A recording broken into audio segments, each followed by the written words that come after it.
Hey, what's going on, guys? The Heart Pirates TCG here, and I'm bringing you a video from our locals on Friday. I wanted to post these earlier, but I was a little sick and under the weather, so I couldn't do that. If you guys do like these videos, let me know if you do or if you don't. If you want to see me posting other things, let me know in either the comments or our Discord. I want to make sure that we post the things that you guys want to watch. If you haven't joined our Discord, you totally should. The link will be down below. We have almost, I think, 200 members on there now. We have a bunch of tournaments that we're gonna that have really good cash prizes on there. I have a whole video on that. Make sure to check that out. I'll link that in the description below as well. It's not just for my YouTube channel, it's for everyone to talk and play and sell and trade and all that type of stuff. Real quick, want to shout out my Patreon people. King of the Pirates, we have David. We have Alessandro as a member of the Navy Admirals. Lassie A as a member of the Seven Warlords of the Sea. And then 3 members of the Worst Generation. We have Wesley T, Aware Rob, and Alan B. So appreciate you guys a whole lot. Thank you so much. You have no idea how much that means to me. Now let's get back to this tournament. All right, so I believe if I'm not mistaken, this is, gosh, I want to say round 1. I want to say round 1. Some of the videos I couldn't post just because they were kind of blowouts. So it was not the type of video that I want to post. And I don't think you guys would be too interested in those. So we have Smoker versus Whitebeard. Now, I would say that Smoker has a really good matchup versus Whitebeard. Looks like Smoker went first, just passed his turn. Whitebeard played Moby Dick and then passed, took his life. For those of you guys who don't know, Whitebeard takes life at the end of the turn. There was a comment, someone asked me why and no shame on this, he's probably just new to the game, but he asked why Whitebeard took a life at the end of his turn when he attacked his leader. It was a Kinemon, and I was like, oh yeah, Whitebeard does that. Anyway, he puts 2 on he puts 1 on Smoker, swings, he takes that life, and then he plays a Rosinante, and now it is turn 2. Whitebeard has 4 Dawn. Whitebeard definitely wants to go second here, guys. Definitely wants to go second. He swings at 6. He goes ahead and takes that, so it is 4 to... does he take that? Is he going to take that? He does not. So it is now 4 to 4. I was just about to say that, guys. I was just about to say that. You won on 100%. You obviously 100% want to take that, or you want to block that with Rosinante, because it's the same little predicament you can get punished with like a Nigo Robin or an Okiku or something like that. If he swings at 6 and he takes that life anyway, he can either... like, if he swings a 6 and he takes that life, he's going to either possibly die to a Seaquake or a Vista, and most Whitebeards play like 3 or 4 of each of those cards. So the thing is, if he kills it and plays the Vista, if he kills it with the Vista, then he might not take out, or he might not counter out with 2K, if that makes any sense. I know I might sound like Joe Biden right there. I was trying to articulate what I was trying to say. Basically, you want to block Whitebeard's you want to block Whitebeard's attacks, guys. You want to block his attacks early, because if your blockers can get Seaquaked or Vista, they're not going to get a whole lot of value, and taking life early on only leads to, especially against Whitebeard, leads to a untimed game. You know, you don't want to... You want to make sure you get to late game where you can drop your Sakazukis and build your board, drop your Kuzans, build your board. That way you can't die early on before you could reach the 10 Dawn curve, and maybe you have a couple turns at 10 Dawn. So he swings 7 at his life.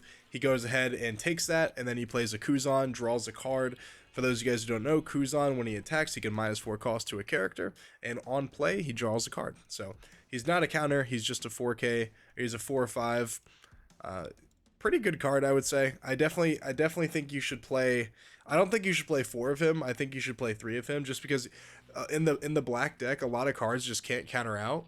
And I know that they're technically fodder, but a lot of the cards that don't have counters are just good cards in general, like Sakazuki and Kuzan and Big Kuzan. So like, you don't really even want to discard them either. So it's tough. I would definitely in the black deck play 3, maybe 4 if you just have a lot of room in there. I know black doesn't really have a whole lot of cards at its disposal.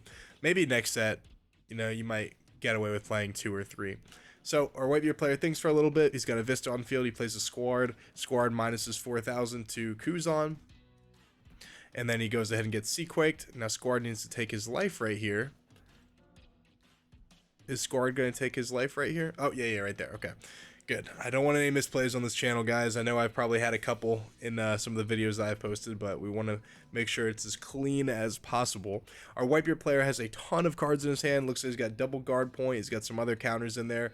Just, I mean, what else can you expect? He swings 5 at life with Vista, and then he's going to trigger it and kill and use, what is it called? Gosh, can't think of that card's name. Impound Wave. Gosh, can't think of its name, but it kills a 4 cost or less.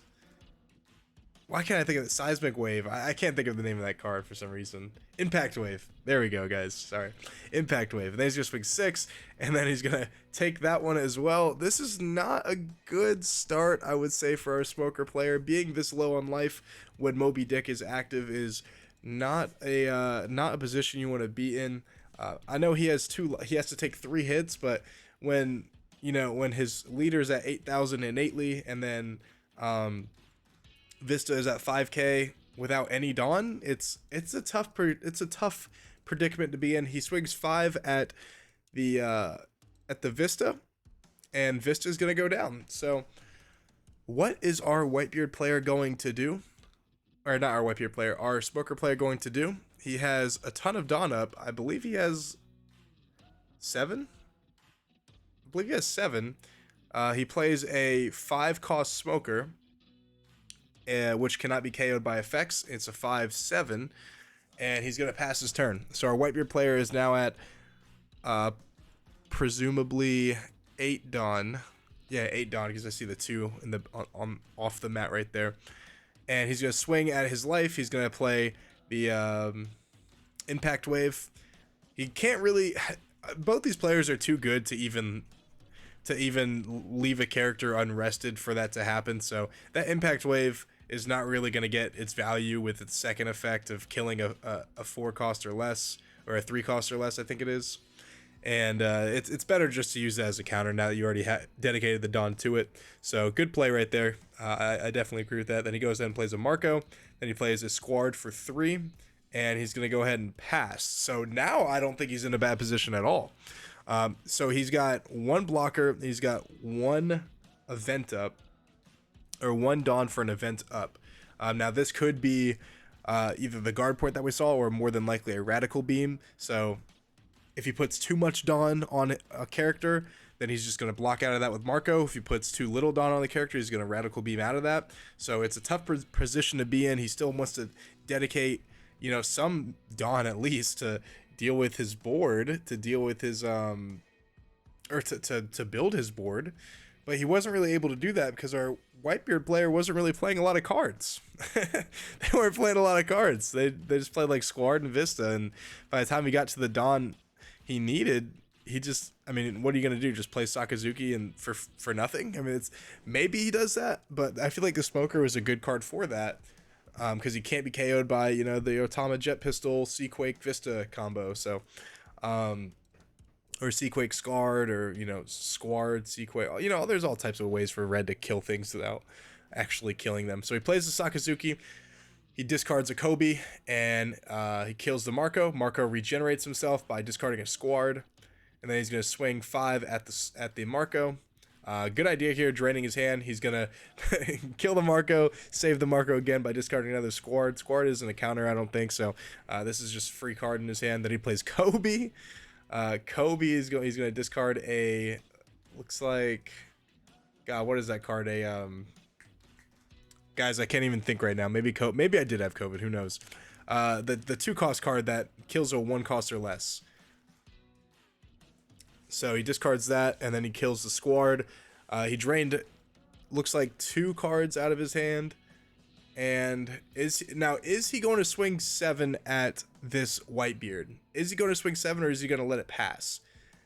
Maybe you swing 7 at the Whitebeard, but then they're going to 2k counter out of that. Yep. No, he's not. He's just going to 2k counter out. He thought about going for the Dawn here. Reaching for the Dawn. Whitebeard players always reach for their Dawn. Their little Radical Beams, right? They always have the Radical Beams. They always have the Radical Beam guard points, man. It's tough, man. It's real tough. All right, so let's see what we got here. He is debating using a 2K counter or guard point. I don't know why he's debating either of them. Maybe he has a ton of guard points or radical. I don't think he has a radical beam in his hand, guys. So I think he only has guard points. So he used a guard point right there, which means he doesn't have a 2K counter, which is what I read. Now he's at 10 Dawn. How is he going to do this, guys? Now he has an ace in his hand. I'm pretty sure I saw that for the longest time. For the longest time, he has an ace in his hand. Which means, all right, so he's going to put... Nah, he thought about putting one on Whitebeard, putting him at 9,000, but I think he's got the good math here anyway. Let's see what happens here. He has 10 Dawn. He definitely wants to save. If he's going to try swinging for game, saving 7 of that for ace. If he's going to try to survive, he probably needs to dedicate some Dawn to blockers. He's going to swing 8 at life. Our smoker player is going to possibly take that, possibly not. I'm not entirely sure. He's going to take that, go down to... No, maybe? Yeah, he's going to take it. All right, there. Goes down to 1 life against Whitebeard. Scary situation to be at. You feel the pressure cooking, man. You feel that earthquake coming at you. He's going to swing 9 with Marco. Is he going to go for it here? He's going to counter out of that one with with 10,000. So he does that. Wow. All right. So he's safe this turn, it looks like. Because even if he plays ace, ace can't get to his last life. He has 2 cards in hand, our smoker player here. What is going to happen? I don't know.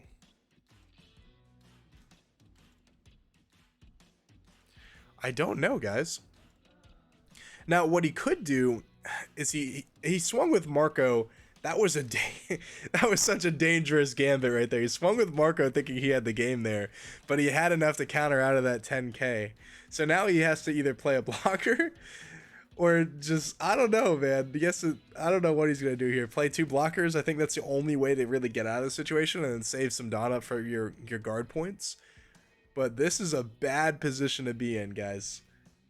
And who wins this? I don't even remember. I don't remember who wins this. It feels like every game versus Whitebeard is so incredibly close. It's just good content, I feel like, in general.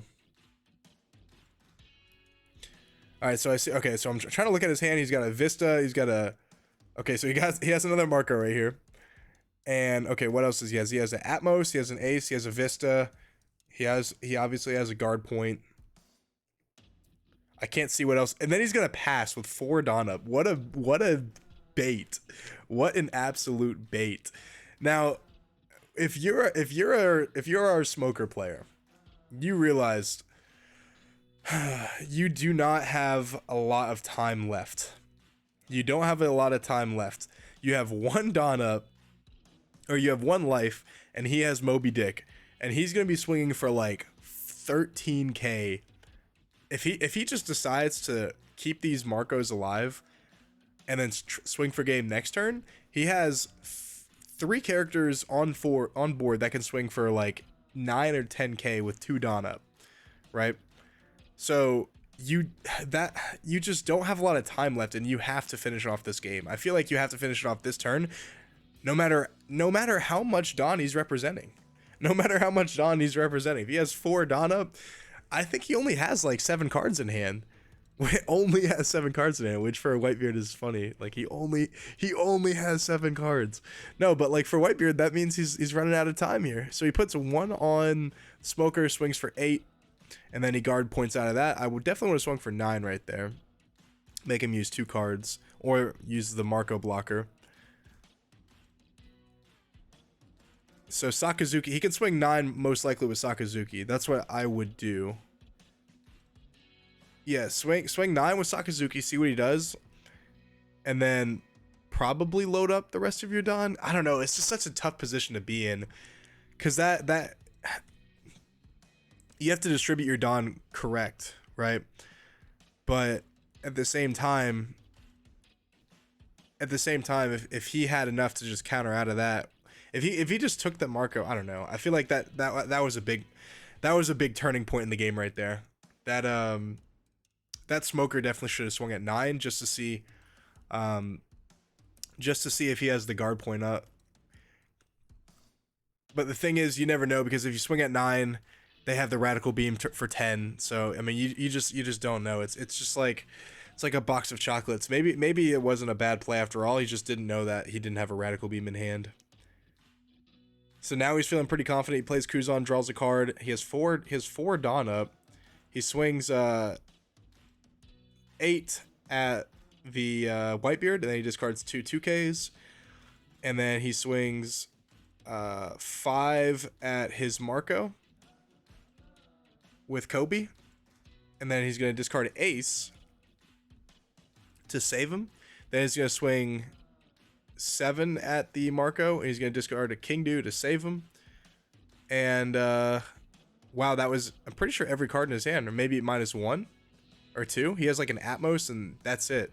So he's going to load up his Dawn here and just swing for the moon. I think that's how you just end the game right here. He has no blockers. He has 2 cards in hand. I don't think there's any amount of math that can save him from this, boys.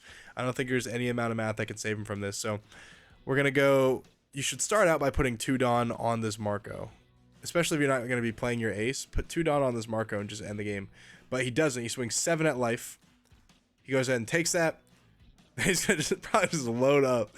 So he's going to swing 11 at life, most likely. What is this? 1, 2, 3, 4, 5 plus, so 7 plus 5, so 12. Yeah, 12 at life. And that's it, boys. There's the handshake. GG. Hope you guys enjoyed that one. That was actually a lot of fun to commentate. I didn't remember who actually won that game, but very close all the way to the end. Just a couple slight mistakes, but I mean, who knows? I mean, it's tough to tell because he doesn't know what's in his hand, and he does. You know, most Whitebeards actually have the radical beam. So, guys. Like, comment, subscribe to the channel. It helps me out a lot. Hopefully I'll grow this channel out a lot, and we'll have more fun videos to come. And let me know if you guys want me to make any type of video, and I'll do my best to do so. I'll see you guys in the next one. Peace.